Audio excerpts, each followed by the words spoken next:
Hi, my name's James Vincent, one of the piano teachers at Vincent Music. This tutorial I'm going to look at Tango by Grant Arnold, one of the grade 4 piano for leisure pieces out of the new series. This is a great one. I love this one. I'll show you a little taste here.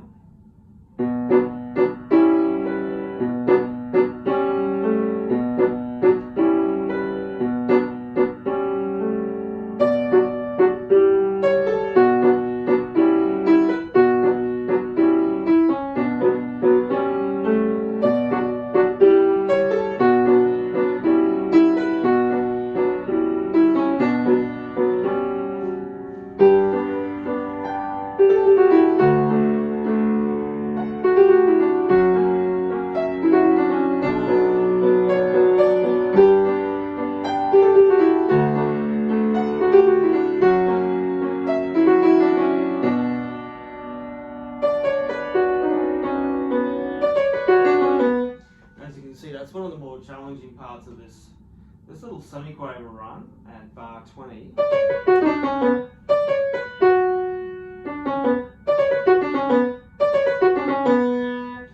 quite a tricky thing to get over there. Your thumb is on the F sharp and you've got to come over to a 3 on the D, to the white note. A black note thumb to a white note crossover is very uncommon, particularly a third down like that. Arguably there's even better ones, like perhaps the 2 substitute. I'd be tempted to use other substitutes, but this is what's written, assuming the addition's right. You could practice that little tiny from the B to the F sharp to the D. 3, 1, 3.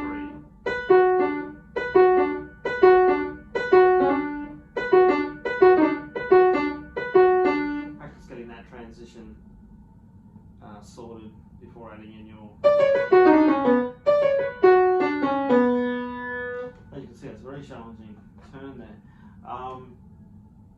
It's great. There's crossing hands. There's bringing out melodies and voices between the hands. It's like you've got 3 voices going, like you might be playing with 3 hands here, really.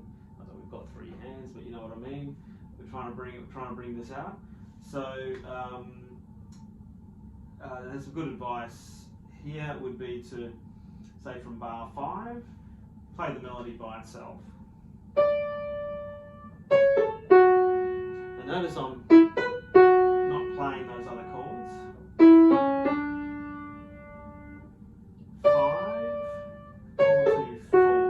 4-2-4. It's a bit of an unexpected surprise, but it makes sense when you have to put those other chords underneath. So separating out the melody. To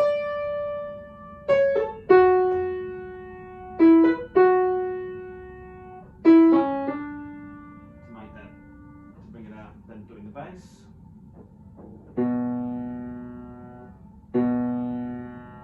Now that's just like a B semi-groove drone down there. So you could perhaps add in the other part. I mean, this is almost like this middle third voice is like the right and left hand together, which is...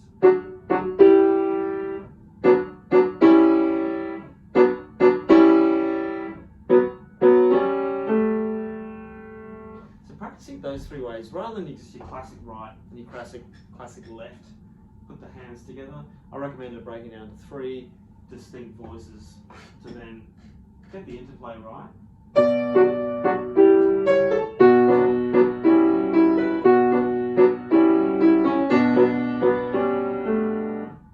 Notice how those melody notes have to carry across too. They're dotted minims, which means when that right hand does come in, the accompaniment chords, the D has to carry over the top. It gets to lift here, and the same.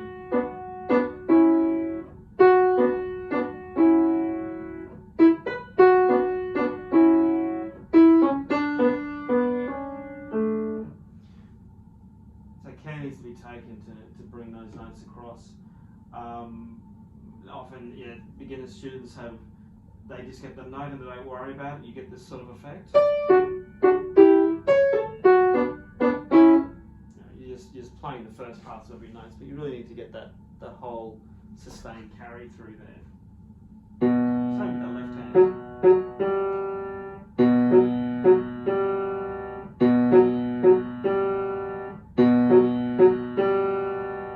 And other options, similar to what you might do with something like a Bach invention or even a Bach fugue, you can play with the lines in between. So for example, the bass and the treble are nice to do together.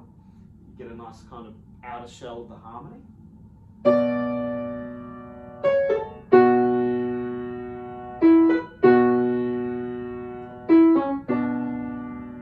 Sounds quite nice. And then you could even do completely do all the left hand, the bass notes with the chords, like.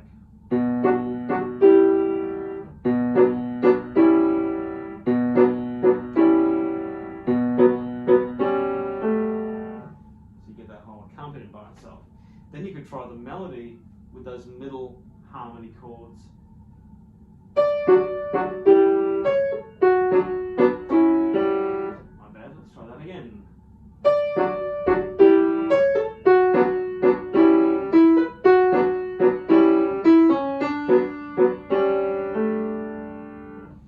And this way, so that means you've practiced it. So 3 different ways: bass and melody, bass and chords, melody and chords. So the time you put it together, you know it well, and you know how the voices are playing sort of 2 out of 3.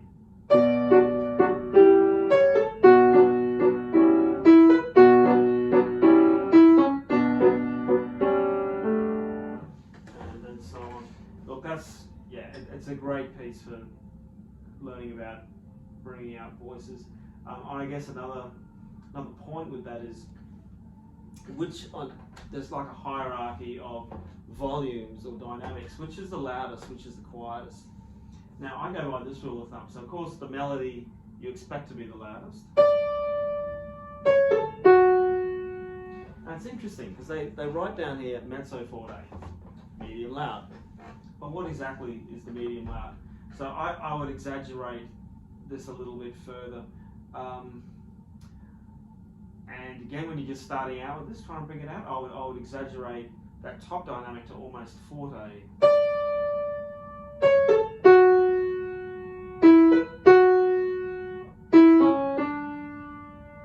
Now let's make that bass note the next level down. So in fact, melody first, bass second, middle chords should be the quietest.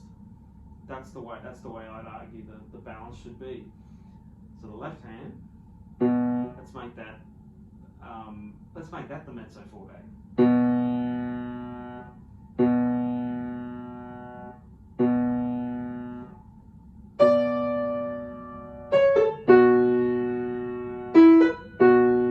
Something like that.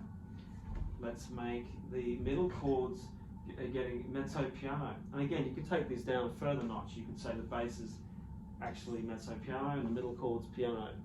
But as long as that hierarchy is in balance, so you may do so the bass, mezzo forte, middle chords, mezzo forte, and in essence it may need to be even down to piano because there's 3 of them. It's kind of like that really outnumbers and outweighs everything else is going on. So you have to sort of work hard. I'd probably argue to bring that down to a piano.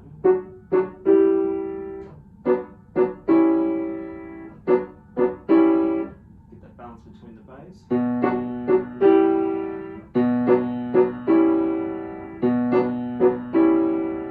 An interesting effect where the notes you're playing is catching up with the decay of the note. So knowing that sounds have an element called decay, that is how long does that sound last before it disappears? So that low B, it's still going. You can imagine other notes you're going to play on top. You can almost chase the tail of that decay.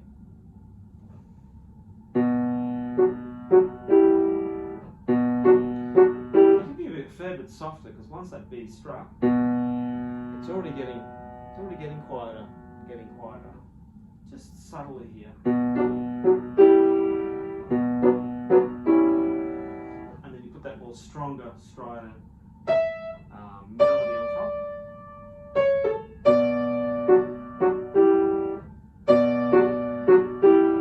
So everything fits in its dynamic ladder there the right way. Again, I would emphasize melody strongest, bass second strongest, chords in the middle, at the bottom of that order. And the other thing I was going to say about that is, okay, the actual hand balancing of the dynamics of this. The first challenge here is when you have to play two notes at the same time. Now I'm not sure if this is coming through on the video, but I'm willing that right hand note, that D, right bar 5, to be the louder one. And the left hand, of course, to be the softer one. Again, kind of simplifying for the sake of the practice. Because the natural inclination is to play them both at the same volume. The thing about bass, and although they try to weigh this and balance this on the piano, the bass can end up overpowering the treble quite easily. So you have to make a conscious effort to bring the volume down of that bass note. So just practicing doing that is a good exercise. So both pinkies. Can you make that right hand louder? Again, when you're starting out, a lot of people struggle with this. So I recommend intermittently getting closer and closer by doing one note first, the other note second. So if we play this right hand loud, left hand soft second. Let's concentrate on doing this.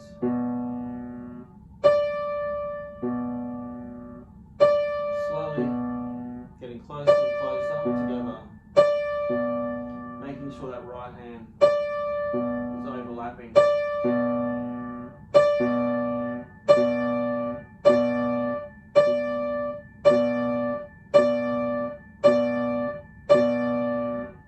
Until you get that, kind of like trick your brain, trick your hands into getting that balance together. It's like an uneven weight. Many ways of getting that weight off your hands. There's like more of a drop in the right. You're not letting the left go down quite that far to get the more weighting on your right part of the right hand, but it feels like it's like a right part of your body, less on the left.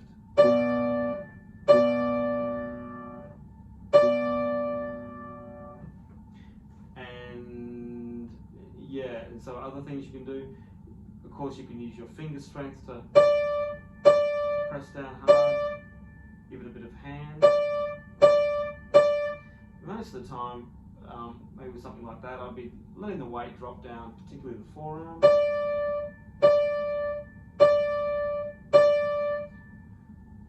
Let your elbows and your shoulders relax to get that more weight. Okay, so there's that part.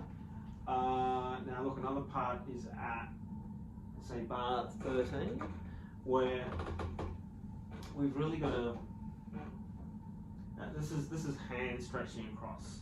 So if you haven't done this before, this is a lot of fun. So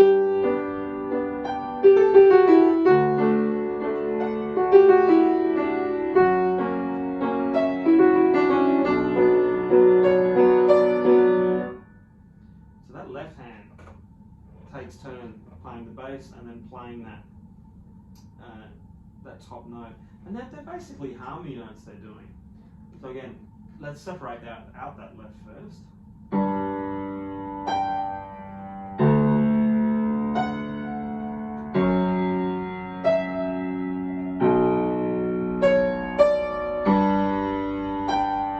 So that takes a little bit of work.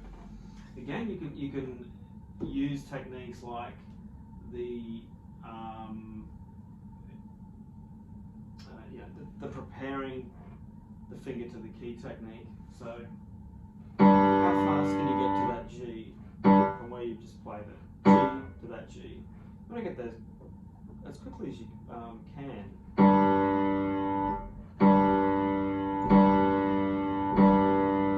Then play. You don't want to just land on it. Although I might be doing that motion, my finger is kind of homing in, zoning in on that key and pre-touching it before I actually play. That way the accuracy is there. Really fast movement. So always pre-touching the key before I play.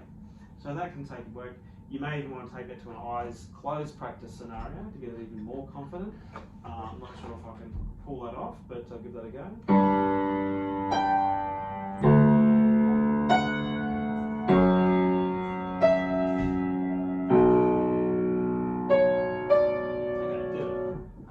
Memorize that too. Now you might notice too when I'm doing that, with my eyes closed, I'm actually feeling where the black keys are. So I can feel where that F sharp is, the bottom of that 3 black pattern key. I know the G's right at the bottom there, so I can kind of feel it there. It's not just a magic trick, it can be done. And that means when you're opening your eyes, you've got a lot of confidence. And you can almost feel where you have to go without having to over-rely on your eyes. So, that's one hand. And then the rest of it is, yeah, you could bring the right hand into that actually, still leaving out that, that busy melody. You might do...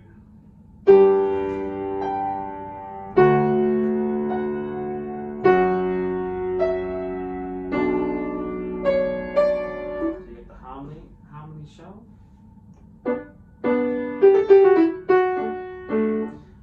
Now arguably, that other little rhythm could be part of that middle right hand harmony. So perhaps let's do that next. And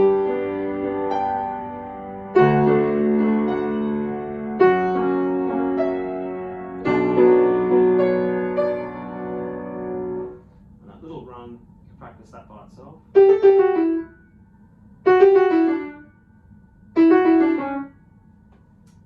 Putting it in with that other middle part.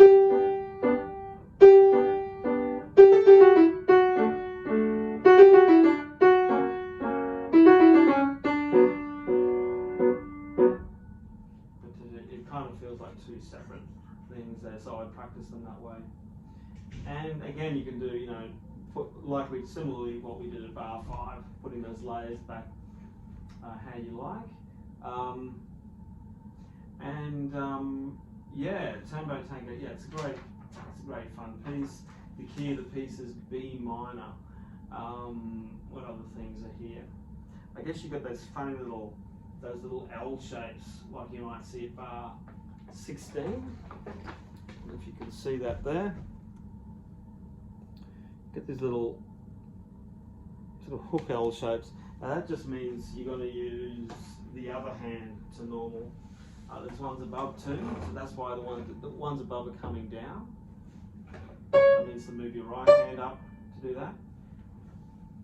Whereas when it goes up the other way, that's incorporating back to the left hand, I believe. So you've got. I